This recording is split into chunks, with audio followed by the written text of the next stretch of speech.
Emprisonnement à vie, c'est la peine de 1. Ancien prêtre catholique, après qu'un jury l'a reconnu coupable d'agression sexuelle. Sur des femmes qui étaient allées vers lui pour obtenir un réveil spirituel. Pendant plus d'une décennie, Odiang a opéré dans l'ombre en sélectionnant des victimes qui traversaient de graves crises personnelles. Comme cette mère au milieu d'un divorce douloureux, lorsque son jeune enfant lui a surpris avec sa mère. Odiang a justifié cette trahison avec une phrase glaciale. « Nous ne sommes que des hommes ». Il est allé jusqu'à détourner le sacrement du mariage en ordonnant à une autre femme vulnérable de subir des relations douloureuses avec son mari pour sauver son couple, tout en exigeant qu'elle lui rapporte chaque détail. Lorsque les allégations ont commencé à émerger, plusieurs femmes ont brisé le silence avec des accusations similaires. Les enquêteurs ont alors lancé de longues investigations en rassemblant des témoignages et des preuves, qui selon l'accusation ont révélé un modus operandi d'abus sous couvert de conseils religieux. En temps normaux, beaucoup de ces crimes auraient été prescrits par la prescription de 10 ans.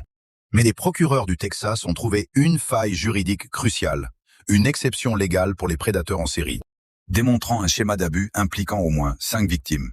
L'État a pu mettre en lumière les secrets les plus anciens d'Odiang. Pour briser sa défense, l'accusation a même présenté des preuves ADN, démontrant que ce prêtre pourtant dédié à la célibat avait des enfants avec un fidèle placé sous sa direction spirituelle. Se sentant acculé, Odiang est devenu un fugitif. En fuyant en Floride sous une fausse identité, il a fallu une véritable traque menée par les marshals pour le localiser et le ramener dans un tribunal du Texas lors du procès. Les jurés ont entendu plusieurs victimes et examiné les preuves accablantes présentées par l'accusation. Après délibération, le jury a déclaré Odiang coupable de toutes les charges. En 2026, un juge a condamné Anthony Odiang à la prison à vie.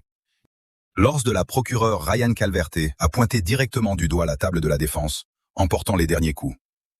Dites à cet homme assis là, avec une voix suffisamment forte pour être entendu jusqu'à Rome, qu'il a fini.